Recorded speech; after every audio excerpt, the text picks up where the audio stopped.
Hello everyone. आज का अपना टॉपिक है ड्यूल नेचर ऑफ मैटर। अपन बात करके ड्यूल नेचर की, है ना। ड्यूल नेचर का यहां मीनिंग निकलेगा वेव नेचर और पार्टिकल नेचर से, ठीक है ना। बड़ा इंटरेस्टिंग लेक्चर होने वाला है, लास्ट तक जुड़े रहिए। स्टार्ट करते हैं। देखो, इनिशियली बात करें कि ड्यूल नेचर जो है उसकी स्टार्टिंग कहां से हुई, तो जनरली अपन बात करें बेटा, जो लाइट है स्टार्टिंग यहां से हुई। जो लाइट है उसको कई कई सालों तक ये माना जाता था कि लाइट का नेचर क्या है बेटा, वेव। और कई सारे प्रैक्टिकल फिनोमिनाज भी हैं जो इसको वेरीफाई भी करते हैं, like interference, diffraction and polarization. ये सारे फिनोमिना लाइट के वेव नेचर को वेरीफाई करते हैं और कई सालों तक यही बात चलती रही कि लाइट जो है वो कौन सी फॉर्म में है, वेव फॉर्म में। लेकिन फिर 1905 में ये क्लियर हुआ कि लाइट तो पार्टिकल भी है। जहां फोटोन की डिस्कवरी हुई, फोटोन के बारे में पता चला, ये रहा दो बेटा 1905। उससे पहले तो यही था कि जो लाइट है वो किस फॉर्म में है, वेव फॉर्म में। तब कुछ प्रैक्टिकल फिनोमिना आए जैसे कि फोटो इलेक्ट्रिक इफेक्ट,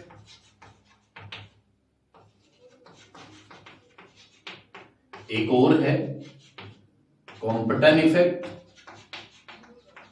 और ब्लैक रेडिएशन भी है, ब्लैक बॉडी रेडिएशन जो है। तो अभी जो अपन बात कर रहे हैं कि जो लाइट है, इनिशियली क्या कंसीडर किया जाता था बेटा, लाइट कैसी है, वेव है। देन फिर पता चला कि लाइट का कौन सा और पॉसिबल फॉर्म है, पार्टिकल फॉर्म। क्लियर। अब एक साइंटिस्ट था डी ब्रोगली, है ना। उसने ये, वैसे तो ब्रोगली कुछ भी बोल सकते हैं, पर इसको जनरली प्रोनाउंस किया जाता है डी ब्रोगे, ठीक है ना। अब डी ब्रोगे जो है वो बेटा पीएचडी कर रहा था अपनी। में एक प्रोसेस होती है जिसमें इनको थीसिस सबमिट करनी होती है ना। थीसिस में इनको खूब सारा डिटेल्ड रिसर्च होता है, वो सबमिट करना होता है। अगर वहां कहीं मिस्टेक हो जाए तो 4 से 5 साल की जो वर्किंग है, आपकी मेहनत है, उस पर पानी फिर जाता है। अब डी ब्रोगली ने क्या थीसिस अपने सबमिट की, वो देखो। इसने कहा कि हर मैटर ड्यूल नेचर रखता है। अकॉर्डिंग टू डी ब्रोगली, हर एक मैटर का नेचर कैसा है, ड्यूल नेचर। क्यों? इसने कहा नेचर हैज सिमेट्री।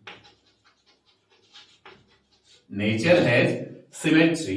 केवल एक लाइन पे पूरी थीसिस बना दी इसने कि नेचर हैज सिमेट्री। नेचर में सिमेट्री है, मास है तो एनर्जी है, एनर्जी है तो मास है। ठीक उसी तरह से जब आप ये कह सकते हो कि लाइट वेव है, पार्टिकल है, लाइट वेव होने के साथ साथ पार्टिकल है, तो डी ब्रोगली कहता है मैटर पार्टिकल होने के साथ साथ वेव भी है। क्लियर हुई बात, है ना। थोड़ा फील लो, देखो, एंजॉय करो कहानी की तरह। इनिशियली क्या कंसीडर किया जाता था, लाइट है एक वेव। कई सारे फिनोमिनाज हैं जो इसको वेरीफाई भी करते हैं। फिर 1905 में पता चला कि जो लाइट है उसकी एक और फॉर्म भी है जिसको अपन पार्टिकल फॉर्म बोलते हैं। जो लाइट का क्वांटम है उसको अपन फोटोन के नाम से जानते हैं। अब जब ब्रोगली उसने अपनी थीसिस में ये लिख दिया, अब ये बड़ा ऑकवर्ड सी थिंग था। जो इसके सीनियर थे वो काफी सरप्राइज हो गए कि इसने क्या लिख दिया। अब यूं तो छोड़ेंगे नहीं, क्योंकि इसके बाद ना कोई प्रैक्टिकल प्रूफ है, ना कोई मैथमेटिकल प्रूफ है, कोई भी प्रूफ नहीं, कुछ भी नहीं, केवल एक लाइन, नेचर हैज सिमेट्री। और इसी पे बोल दिया एवरी मूविंग पार्टिकल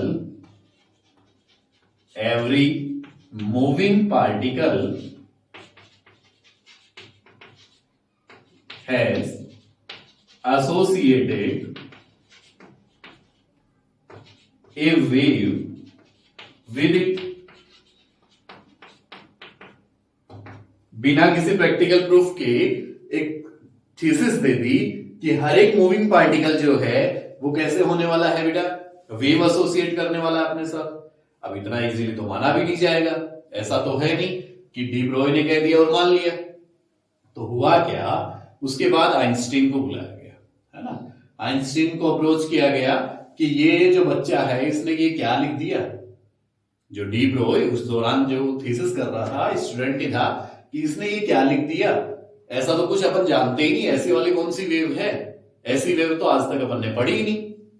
तो इस बारे में आइंस्टीन ने सोचा कि यार कुछ तो है, हाँ कुछ प्रैक्टिकल प्रूफ नहीं है, कुछ मैथमेटिकल प्रूफ नहीं है, ये भी बात ठीक है, पर इसका मतलब ये भी नहीं है कि ये थ्योरी गलत है।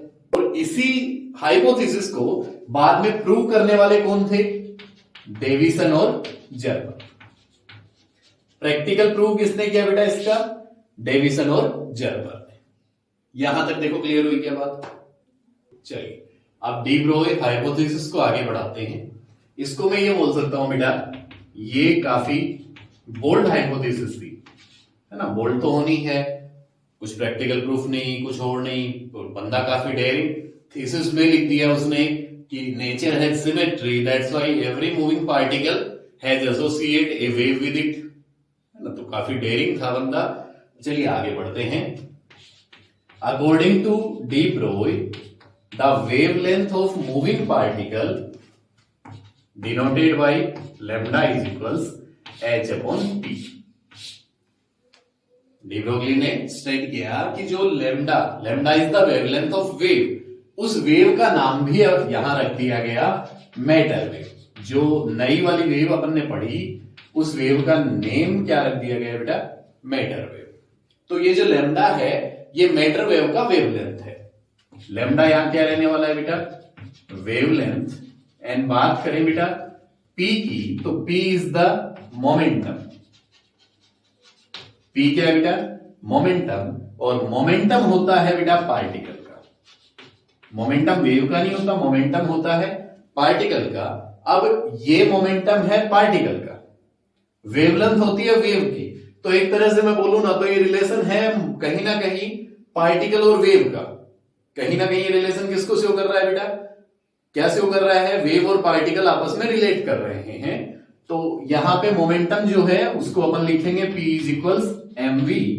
तो यहां पे जैसे ही बेटा पार्टिकल मूव करेगा, ये अलग ही लेवल पे चल रहा है बंदा, डी ब्रोई अलग ही लेवल पे चल रहा है कि जब पार्टिकल मूव करेगा तो उसका मोमेंटम आएगा, और मोमेंटम आएगा तो उसका कुछ ना कुछ वेवलेंथ आएगा। हियर बेटा h is the Planck constant,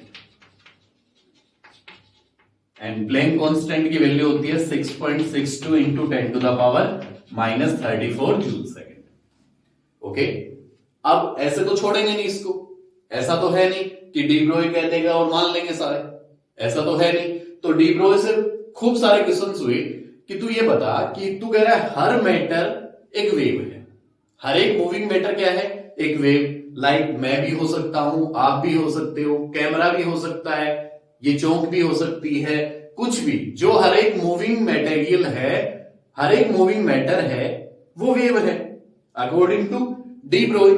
तो ये पूछा गया कि बता एक बंदा, कोई भी एक, है ना, चाहे कोई इंसान ले लो, या तो चलो कोई बॉल ले लेते हैं। आपके एनसीईआरटी का एग्जांपल ले लेता हूं मैं। एनसीईआरटी का एग्जांपल है, आपके पास एक बॉल है जिसका मास है 150 ग्राम।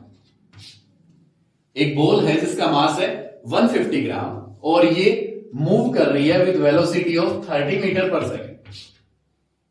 अब यहां देखो डी ब्रोई ने क्या सॉल्यूशन दिया, किस तरह इस चीज को आगे बढ़ाया कि जब ये पूछा गया कि ये पता क्यों नहीं चलता है, वेव दिखती तो नहीं, अरे कोई चलता है तो दिखता है क्या वेव। तो डी ब्रोई ने किस तरह एक्सप्लेन किया, देखो सपोज दैट 150 ग्राम है, 30 मीटर पर सेकेंड उसकी वेलोसिटी है। तो डी ब्रोई ने प्रपोज किया, देखो lambda is equals h is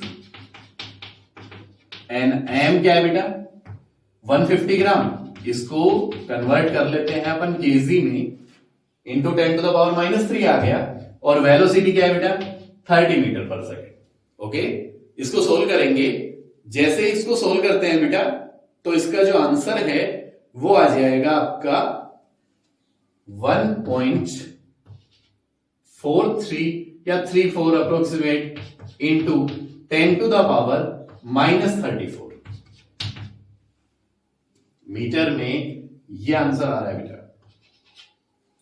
metre में आंसर क्या आया? 1.3 या 4। आप कैलकुलेट कर लेना, पॉज करके आप कैलकुलेट कर लो। 1.3 या 4 इंटू 10 टू द पावर -34। अगर मैं इसको एंगस्ट्रॉम में बदल भी लूं तो ये value I lambda is equals 1.3 या 4। आप कैलकुलेट कर लेना बेटा, अप्रोक्सीमेट लिख लेता हूं मैं। पावर तो इतनी आनी है into 10 to the power -24 angstrom. 10 to power -10 का डिवाइड कर दिया, ऊपर आई पावर प्लस की हो गई, तो अब ये बन गया बेटा। ये वैल्यू बहुत ही छोटी है, इसको डिटेक्ट ही नहीं किया जा सकता। डी ब्रोई ने बताया कि अगर आप ये कह रहे हो कि 150 ग्राम की बॉल मूव कर रही है और आपको वेव नहीं दिख रही, बिल्कुल नहीं दिख रही, क्योंकि आपने देखी नहीं। एग्जैक्टली आपने वेव्स को पढ़ा ही नहीं है। ये तो इस कैटेगरी में आ रही है। यहां जो आ रही है वो आ रही है बेटा 10 टू पावर -24 एंगस्ट्रॉम, जो कि काफी लोअर वैल्यू है। इसको डिटेक्ट ही नहीं किया जा सकता। तो डी ब्रोई ने कहा आप पहुंचो तो सही यहां तक, आपको मैटर वेव दिखेगी।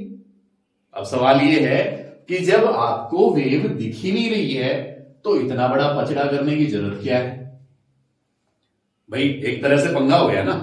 पहले तो डी ब्रोई ने क्या कहा, हर एक मूविंग पार्टिकल के साथ एक वेव होगी, और अब कह रहा है कि मूविंग पार्टिकल, कोई भी पार्टिकल मूव कर रहा है तो उसके साथ जो वेव होगी वो डिटेक्ट ही नहीं हो पाएगी, क्योंकि उसका वेवलेंथ बहुत ही कम होने वाला है। समझ आई बात? तो अब देखो इसने क्या बताया। जब ये पूछा गया कि तू इतनी सारी रामायण कर क्यों रहा है, जब तेरा कोई सोल्यूशन ही नहीं है, जब तू कह रहा है वेव होती है, फिर कह रहा है डिटेक्ट नहीं होती, तो तू इतनी रामायण कर क्यों रहा है? तो उसका सोल्यूशन क्या था कि ये तो मैसिव पार्टिकल्स की बात है। ये तो उन पार्टिकल्स की बात है जिनका वेट केजी ग्राम में है।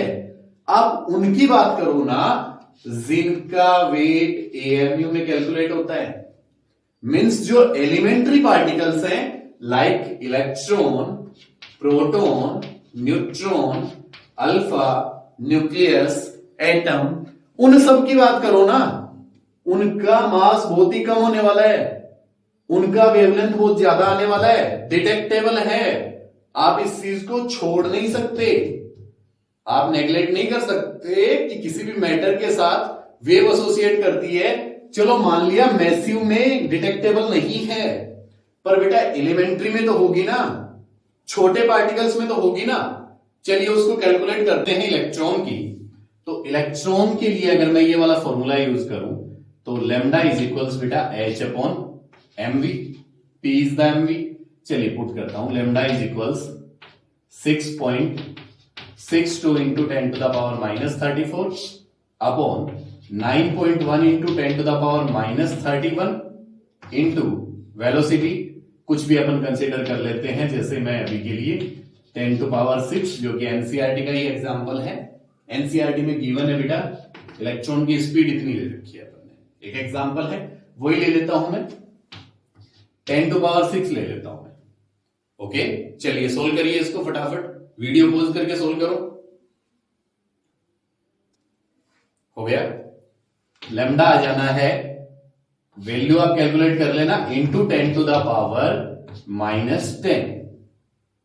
आप इसको कैलकुलेट करोगे तो ये वैल्यू आ जानी है अप्रोक्सीमेट 10 टू द पावर -10। आप स्टैंडर्ड फॉर्म में लिख लेना इसको, जैसे अभी के लिए मैं आंसर बता ही दूं, अप्रोक्सीमेट ये आने वाला है ना। ये वैल्यू बेटा 5.4 इंटू 10 टू द पावर 6 है अकॉर्डिंग टू एनसीईआरटी। तो ये आप जैसे सोल्व करोगे ये आ जाना है, लैम्डा आ गया 1.34 एंगस्ट्रॉम, डिटेक्टेबल है। डी ब्रोई गलत नहीं है। डी ब्रोई कह रहा है कि चलो मेरी बात गलत है मैसिव पार्टिकल्स के लिए, गलत तो नहीं है पर डिटेक्टेबल नहीं है ना। तो अपन एक तरह से गलत मान सकते हैं कि चलो मैसिव पार्टिकल्स के लिए अपन नेग्लेक्ट करके चलेंगे, वेव होती नहीं। लेकिन जब बात आएगी एलिमेंट्री पार्टिकल्स की, जब बात आएगी एएमयू मास वाले पार्टिकल्स की, तो बेटा डी ब्रोई बिल्कुल गलत नहीं है। तो मैं बोलूं यहां जो लैम्डा आ रहा है वो डिटेक्टेबल है। ओके क्लियर हुई बात? दैट मीन्स हर एक मूविंग पार्टिकल के साथ क्या एसोसिएट करती है बेटा? एक wave. And this is the dual nature of matter. Clear हुई बात?